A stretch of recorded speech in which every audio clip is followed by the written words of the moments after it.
పాకిస్తాన్ ఆర్మీలో సైనికులు ప్రతి ఏటా సుమారుగా 1000 నుంచి 1200 మంది చనిపోతున్నారు. ఎలాంటి యుద్ధం లేకుండానే. అది చాలా విచిత్రం. ఎలా చనిపోతున్నారు అంటే ఇది ఎప్పటి నుంచి జరుగుతోంది అంటే గత 2-3 సంవత్సరాల నుంచి కూడా ఇలా జరుగుతోంది. ప్రతి ఏటా కూడా నెలకి కనీసం తక్కువలో తక్కువ ఒక 1000 మంది సైనికులు చనిపోతున్నట్టుగా తాజాగా మనకి అంతర్జాతీయంగా కొన్ని డిఫెన్స్కి సంబంధించినటువంటి రిపోర్ట్స్లో, కొన్ని జర్నల్స్లో మనకి వస్తున్నటువంటి వార్తలు. ఎలాంటి యుద్ధం లేకుండానే, ఎలాంటి ప్రకటిత యుద్ధం లేకుండానే అప్రకటితంగా జరుగుతున్నటువంటి, అది యుద్ధం అనుకోవచ్చు, లేకపోతే ఘర్షణ వాతావరణం అనుకోవచ్చు. మామూలుగా అయితే పాకిస్తాన్ ఆర్మీ చీఫ్లకు కానీ, లేకపోతే పాకిస్తాన్లో ప్రైమ్ మినిస్టర్లుగా పనిచేస్తున్నటువంటి వాళ్ళకి కానీ సొంత డబ్బా కొట్టుకోవడం, సెల్ఫ్ డబ్బా కొట్టుకోవడం చాలా పరిపాటి అలవాటు. అప్పట్లో ముషరఫ్ దగ్గర నుంచి ఇప్పుడున్నటువంటి షహబాజ్ షరీఫ్ కానీ, ఆసిమ్ మునీర్ కానీ అందరూ కూడా ఒకటే తంతు, ఒకటే బ్యాచ్. మా ఆర్మీ చాలా గొప్పది, ప్రపంచంలో పాకిస్తాన్ ఆర్మీకి మించింది లేదు అని చెప్పి చాలా సంఖ్యాపరంగా కానీ లేకపోతే వీరత్వంలో కానీ మమ్మల్ని మించిన వారు లేరు అంటూ పదే పదే పాకిస్తాన్ ఆర్మీ చీఫ్లు కానీ, పాకిస్తాన్ ప్రైమ్ మినిస్టర్లు కానీ గొప్పలు చెప్పుకుంటుంటారు. బట్ యాక్చువల్గా జరుగుతుంది ఏంటంటే ఇది ప్రతి సంవత్సరం 1000 మంది చొప్పున చనిపోతున్నారు. చాలా వరకు మీడియాలో కవర్ కావు ఈ వార్తలు. బట్ ఎలా చనిపోతున్నారు అనేటువంటి ఒక డౌట్ రావచ్చు మనందరికీ సహజంగానే. ఎందుకు చనిపోతున్నారంటే పాకిస్తాన్లో ఇప్పుడు 3 వైపుల ఘర్షణ వాతావరణం ఉంది. ఒకటి బలూచిస్తాన్ ప్రావిన్స్లో మనందరికీ తెలుసు, చాలా ప్రతిరోజు డే బై డే మనం అప్డేట్స్ చెప్పుకుంటూ ఉంటాం. బలూచిస్తాన్లో ఏం జరుగుతుందో మనం పలు చర్చా కార్యక్రమాల్లో కూడా మాట్లాడుకున్నాం. ఎక్కడా లేనంత ఉద్రిక్త వాతావరణం, గతంలో చరిత్రలో ఎన్నడూ లేనంత భీకరంగా ఉద్యమం జరుగుతోంది బలూచిస్తాన్ ప్రావిన్స్లో. మరోపక్క ఆఫ్ఘనిస్తాన్ నుంచి దాడులు జరుగుతున్నాయి. ఇంకో పక్క ఖైబర్ పఖ్తుంఖ్వా ప్రావిన్స్లో ప్రజలు తిరుగుబాటు చేస్తున్నారు. అక్కడ టీటీపీ నుంచి కూడా, తెహ్రీకే తాలిబాన్ పాకిస్తాన్ నుంచి కూడా దాడులు జరుగుతున్నాయి.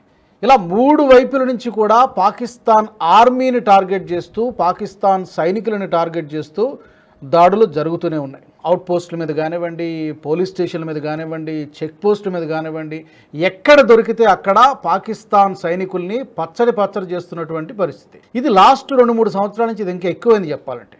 గతంలో కూడా ఉంది, కానీ గతంతో పోల్చి చూసుకుంటే గడిచిన 2-3 సంవత్సరాల్లో ఈ నెంబర్ చాలా పెరిగింది. దానికి కారణాలు కూడా అనేకమైనటువంటి కారణాలు ఉన్నాయి. ఎందుకంటే గతంలో ఎన్నడూ లేనంత లోయెస్ట్ ఫేస్లో ఉంది పాకిస్తాన్. ఆర్థిక సంక్షోభం, రాజకీయ సంక్షోభం, ఎప్పుడు కూడా ఆర్మీ చెప్పుచేతుల్లో ఉంటుంది. ప్రైమ్ మినిస్టర్ అనేవాడు పప్పెట్లా ఉంటాడు. ఇది పాకిస్తాన్ ఇండిపెండెన్స్ వచ్చినప్పటి నుంచి కూడా ఉంది. అదే పరిస్థితి ఇప్పుడు కూడా కంటిన్యూ అవుతుంది. సో ముందు మనం చెప్పుకున్నట్టు ఆఫ్ఘనిస్తాన్ నుంచి దాడులు జరుగుతున్నాయి. ఆఫ్ఘనిస్తాన్కి పాకిస్తాన్కి ఎప్పుడూ పడదు. అక్కడ కొంతమంది సైనికులు పైకి పోతున్నారు. ఇక బలూచిస్తాన్ గురించి మనం ఎంత చెప్పుకున్నా తక్కువే. బలూచిస్తాన్లో బలూచిస్తాన్ లిబరేషన్ ఆర్మీ చాలా పెద్ద సంస్థ. 1947 నుంచి కూడా అసలు మేము పాకిస్తానీలము కాదు, మమ్మల్ని అలా పిలవకండి దయచేసి, మేము బలూచిస్తానీలము, బలూచీలము, మేము బలూచీ వీరులం అంటూ వాళ్ళు అంతర్జాతీయ సమాజానికి రిక్వెస్ట్ చేస్తున్నారు, భారత్కి విజ్ఞప్తి చేస్తున్నారు. అసలు మేము పాకిస్తాన్లో భాగం కానే కాదు, మా జెండా వేరే ఉంది, మా దేశం వేరే ఉంది, బలవంతంగా మమ్మల్ని అణిచేసి మా ప్రాంతంలో ఉన్నటువంటి సహజ వనరుల్ని కొల్లగొట్టేస్తోంది పాకిస్తాన్. ఇక్కడ ఎలాంటి అభివృద్ధి చేయకుండా, ఇక్కడ ప్రజల్ని పట్టించుకోకుండా అనగదొక్కేసి కేవలం పంజాబీలు మాత్రమే మొత్తం సొమ్మంతా దోచుకు తినేస్తున్నారు. నిజానికి ఇది వాస్తవం. పాకిస్తాన్లో పంజాబీలదే ఆధిపత్యం. ఎక్కడ చూసుకున్నా, అటు పరిపాలించే వాళ్ళలో కానీ లేదా ఆర్మీలో ఉండేటువంటి ముఖ్యమైనటువంటి ఆఫీసర్లు కానీ, సైనికులు కానీ మ్యాక్సిమం పాకిస్తాన్ అంటే పంజాబ్. అంటే పంజాబ్ అంటే మన దేశంలో ఉండే పంజాబ్ కాదు, పాకిస్తాన్లో ఉండేటువంటి పంజాబ్ ప్రావిన్స్. మొత్తం రాజకీయ అధికారం కానీ, సైనిక అధికారం కానీ మొత్తం చాలా వరకు 80% ఆధిపత్యం పంజాబీలదే ఉంటుంది. మిగతా సింధువులు కానీ పట్టించుకోరు, బలూచీలను కానీ పట్టించుకోరు, అలాగే ఖైబర్ పఖ్తుంఖ్వాలో ఉన్నటువంటి ప్రాంతంలో ఉన్నటువంటి ప్రజలను కానీ పట్టించుకోరు. ఎందుకు పాకిస్తాన్లో ఇంత పెద్ద ఎత్తున తిరుగుబాటు జరుగుతోందంటే ప్రజలందరినీ సమానంగా చూడడం లేదు. ఈ అనగదొక్కబడినటువంటి సప్రెషన్ ఎక్కడైతే అణచివేత ఉంటుందో అక్కడ ఉద్యమాలు సహజంగానే మొదలవుతాయి. ఇప్పుడు ఆ ఉద్యమం తారాస్థాయిలో ఉందని చెప్పాలి. ముఖ్యంగా బలూచిస్తాన్ ప్రాంతం కనుక మనం చూసుకుంటే పాకిస్తాన్ మొత్తం భూభాగంలో 100% భూభాగం అనుకుంటే కనుక అందులో 44% బలూచిస్తాన్ ప్రావిన్స్ ఉంటుంది. అంటే కనుక బలూచిస్తాన్ కనుక పాకిస్తాన్ నుంచి డివైడ్ అయిపోతే, వేరైపోతే సగం పాకిస్తాన్ పోయినట్టే లెక్క. సో ఇది పెద్ద వర్రీయింగ్ ఫ్యాక్టర్ అటు పాకిస్తాన్ అక్కడ ఉన్నటువంటి ఆర్మీకి కానీ లేకపోతే అక్కడ ఎవరైతే ప్రస్తుతం ఉన్నటువంటి షహబాజ్ షరీఫ్ కానీ ఎవరికైనా పెద్ద వర్రింగ్ ఫ్యాక్టర్ ఏంటంటే బలూచిస్తాన్ కనుక విడిపోతే సగం దేశం పోయినట్టు లెక్క. సో ఇప్పుడు అన్ఫార్చునేట్ అంటే అక్కడ ఏం జరుగుతుందో బలూచిస్తాన్లో సగానికి పైగా నగరాలు కలాత్ కానీ మంగూచూర్ కానీ ఒక క్వెట్టా మినహాయిస్తే రాజధాని క్వెట్టా మినహాయిస్తే మిగతా చాలా పట్టణాల్లో ఈ రోజున పాకిస్తాన్ ఆర్మీ పట్టు కోల్పోయింది. అక్కడ అడుగు పెట్టాలంటే పాకిస్తాన్ సైనికులు భయపడిపోతున్నాయి. ఇటు నుంచి ఏ జిలిటిన ఎక్కడ ఏ మందుపాత్ర ఉంటుందో, ఏ కొండచాటు నుంచి ఎవరు అటాక్ చేస్తారు. మనం చూసాం కొద్ది రోజుల కిందట వెళ్తున్నటువంటి ఒక కాన్వాయ్ మీద ఒకేసారి మొత్తం బ్లాస్ట్ అయిపోయినటువంటి ఆ బ్లాస్ట్లో సుమారు 15 మంది అంతమంది పాకిస్తాన్ సోల్జర్స్ చనిపోయారు. అది వాళ్ళు ఈ వీడియో పోస్ట్ చేసింది కూడా బలూచిస్తాన్ లిబరేషన్ ఆర్మీ మేము ఎలా చంపామో చూడండి అని చెప్పి ప్రపంచం మొత్తానికి కూడా వీడియో కూడా వాళ్ళే పోస్ట్ చేశారు సోషల్ మీడియాలో. దీనికంటే ముందు మొత్తం ప్రపంచం మొత్తం ఉలిక్కిపడింది మనందరం చూసాం. ఒక ట్రైన్ జఫార్ ఎక్స్ప్రెస్ని హైజాక్ చేసేసారు. ప్రపంచం మొత్తం ఉలిక్కిపడింది. నిజానికి ఏంటంటే ఒక ఫ్లైట్ హైజాక్ చేయడం మనం విన్నాం, బస్సును హైజాక్ చేయడం విన్నాం. ఈ ట్రైన్ మొత్తం హైజాక్ చేయడం అనేది అసలు సాధారణంగా జరిగేటువంటి విషయం కాదు. అది Jafar ఎక్స్ప్రెస్ని Balochistan liberation army hijack చేసేశారు. ఈ హైజాక్ చేయడంతో పాటు సుమారు బందీలుగా పట్టుకున్నటువంటి 180 నుంచి 200 మంది, అందులో ఆడవాళ్ళని వదిలేశారు, చిన్నపిల్లలను వదిలేశారు. మిగతా సైనికులు అందులో మిలిటరీ ఆఫీసర్లు కొంతమంది ఉన్నారు, డిఫరెంట్ కేడర్లకు చెందినటువంటి వాళ్ళు ఉన్నారు. పేర్లతో సహా ఒక లిస్ట్ మొత్తం వీళ్ళని మేము పట్టుకున్నాం, వీళ్ళందరినీ కూడా మా డిమాండ్ నెరవేర్చకపోతే మొత్తమే పైకి పంపించేస్తామన్నారు. వాళ్ళు చెప్పినట్టుగానే చేశారు. మొత్తం బందీలుగా పట్టుకున్న అందరినీ కూడా చంపేశారు. ఇది నిజంగా చెప్పాలంటే పాకిస్తాన్కి ఒక పెద్ద బ్లో.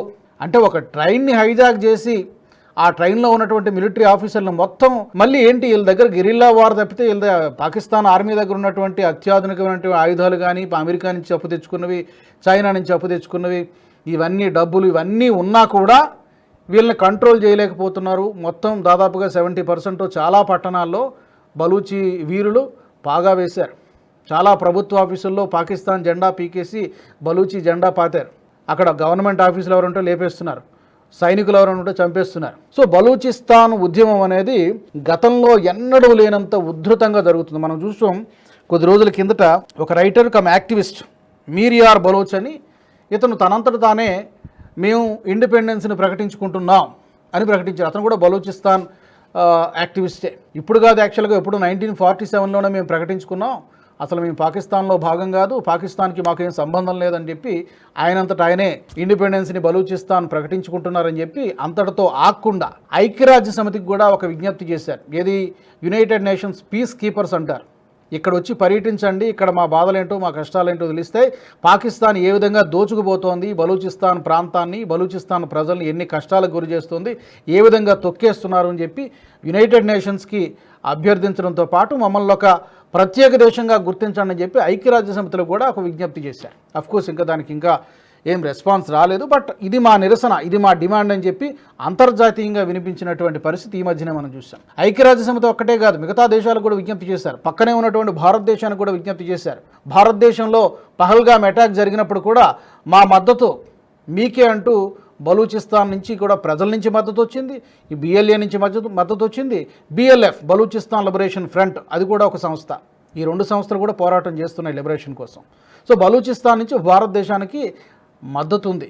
అలాగే భారతదేశం నుంచి కూడా బలూచిస్తాన్కి మద్దతు ఉంది, కానీ ఓపెన్గా ప్రకటించుకోలేనటువంటి పరిస్థితి. భారతదేశాన్ని అడిగారు వాస్తవానికి, మేము ఢిల్లీలో బలూచి ఎంబసీ అంటే దౌత్య కార్యాలయం పెట్టుకుంటామని చెప్పి, కానీ దానికి మన ప్రభుత్వం అధికారికంగా స్పందించలేదు. ఎందుకంటే దానికి రకరకాల పరిణామాలు ఉంటాయి. ఇప్పుడు వాళ్ళ డిమాండ్ కనుక యాక్సెప్ట్ చేసి మనం ఆ ఎంబసీని ఢిల్లీలో పెట్టుకొని ఇస్తే రేపొద్దున పిఓకేలు మనకి కాశ్మీర్ ఉంది కాబట్టి కాశ్మీర్ విషయంలో పాకిస్తాన్ కూడా అలాగే చేస్తే కొంచెం ఇబ్బందికరమైనటువంటి పరిస్థితి వస్తుంది. కాబట్టి బలూచీలు చేసినటువంటి విజ్ఞప్తిని ఓపెన్గా భారత్ ప్రభుత్వం అంగీకరించలేకపోయింది. కానీ పరోక్షంగా ఏదో ఒక విధంగా నైతికంగా రాజకీయంగా భారత్ మద్దతు ఉండేటువంటి అవకాశం ఉంది. దీన్ని ఎవరు ఓపెన్గా చెప్పరు, బట్ డెఫినెట్గా ఉండాలని కోరుకుంటారు. ఎందుకంటే శత్రువుకి బలూచిస్తాన్ శత్రువు కాబట్టి డెఫినెట్గా మనకు మిత్రుడిగానే మనం పరిగణించాలి.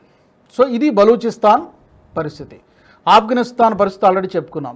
ఖైబర్ పఖ్తూన్ఖ్వాలో కూడా ప్రజలు తిరుగుబాటు చేస్తున్నారు. సో 3 ప్రధానమైనటువంటి ప్రావిన్సుల్లో ప్రజలు తిరుగుబాటు చేసి ఆర్మీని పచ్చడి చేస్తారు. సో ఇది పాకిస్తాన్ ఆర్మీ యొక్క డొల్లతనం. కానీ మన వాళ్ళు చాలా గొప్పగా పాకిస్తాన్ ఆర్మీ చీఫ్లు, పాకిస్తాన్ ప్రైమ్ మినిస్టర్లు చాలా గొప్పగా చెప్పుకుంటారు, మా ఆర్మీని మించిన సైన్యం ఇంకెక్కడా లేదు. చిన్న ఉదాహరణ 2 చెప్పుకోవచ్చు. ఒకటి ఇప్పుడు నేను చెప్పిన ఎగ్జాంపుల్, ప్రతి ఏటా సుమారు 12,000 నుంచి 15,000 మంది చచ్చిపోతున్నారు. ఎలాంటి యుద్ధం లేకుండా, యుద్ధం జరిగితే పరిస్థితి ఎలా ఉంటుందో మీరే ఊహించుకోండి. ఆ నెంబర్ ఇంకా ఎక్కువ ఉంటుంది, లక్షల్లో ఉంటుంది. రెండో ప్రపంచ యుద్ధం తర్వాత, సెకండ్ వరల్డ్ వార్ తర్వాత 93,000 మంది సైనికులు సరెండర్ అయిపోయారు. ఎవరికి? భారత ఆర్మీకి. ఎప్పుడు జరిగింది ఇది?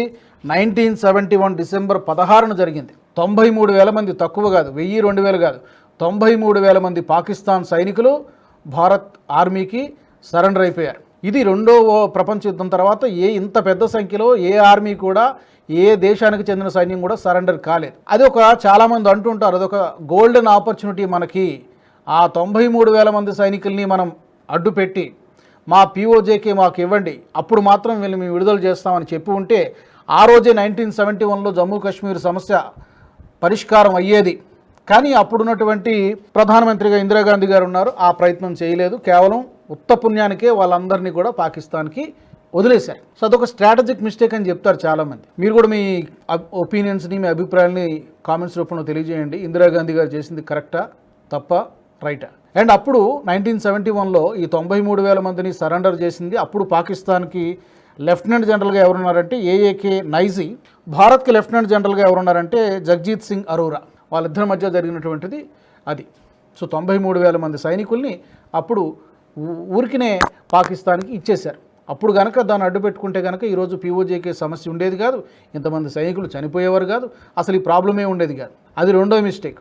అంతకంటే ముందు కూడా ఒకటి జరిగింది. నెహ్రూ గారి ఆధ్వర్యంలో ఐక్యరాజ్య సమితికి ఎలాంటి ఇంట్రెస్ట్ లేదు వాస్తవానికి, కానీ ఈ సమస్యను తీసుకెళ్ళి అక్కడికి తీసుకొచ్చి పెట్టడం ద్వారా దీన్ని ఏదో పరిష్కరించండి అని చెప్పి అది అప్పటి నుంచి ఈ రోజు వరకు కూడా అది అక్కడే ఉంది. ఒక్క అడుగు కూడా ముందుకు పడలేదు. కానీ పాకిస్తాన్ మన మీద యుద్ధానికి, కయ్యానికి కాళ్ళు దూవుతూనే ఉంది. ఈ ఘర్షణ వాతావరణం జరుగుతూనే ఉంది, ప్రజలు చనిపోతున్నారు. మనం ఆర్థికంగా మనం ఇంకా వేగంగా అభివృద్ధి చెందాల్సినటువంటి పరిస్థితుల్లో ఈ యొక్క కొంత ఫోకస్ అంతా కూడా అక్కడ జమ్మూ కాశ్మీర్లో పీఓజేకే పైన పెట్టాల్సినటువంటి పరిస్థితి ఉంది. అదొక స్ట్రాటజిక్ మిస్టేక్. తర్వాత 1971లో మరొక మిస్టేక్. సో ఇది పాకిస్తాన్ ఆర్మీ యొక్క డొల్లతనము. బయటికేమో గొప్పలు చెప్పుకుంటారు, బట్ లోపడంతా కూడా డొల్ల, ఏమీ లేదు. సో ఈ అంశానికి సంబంధించి మీరు మీ అభిప్రాయాలను కూడా తెలియజేయవచ్చు. జనరల్గా ఏంటంటే ఇక్కడ బిఫోర్ కన్క్లూడింగ్, మామూలుగా సైనికులు ఒకటే ఎయిమ్గా, ఏ దేశానికి చెందిన సైన్యమైనా కూడా అయితే విజయం సాధించాలి యుద్ధంలో, లేదా వీరమరణం పొందాలి. వీళ్ళు యుద్ధం లేదు కాబట్టి విజయం అనేటువంటి మాట లేదు. ఇక వీరమరణం అంటారా, యుద్ధంలో చనిపోతే వీరమరణం అవుతుంది. ఈ విధంగా కుక్కచావు చేస్తే ఎవరో తిరుగుబాటుదారుల చేతుల్లో చచ్చిపోవడం అనేది very unfortunate thing for Pakistan soldiers. మరి ఈ అంశానికి సంబంధించి మీరేమనుకుంటున్నారు? మీ యొక్క అభిప్రాయాల్ని తప్పకుండా మీరు కామెంట్స్ రూపంలో తెలియజేయండి. NHTV nationalist hub group of ఛానల్స్ని సబ్స్క్రైబ్ చేసుకోండి. జై హింద్.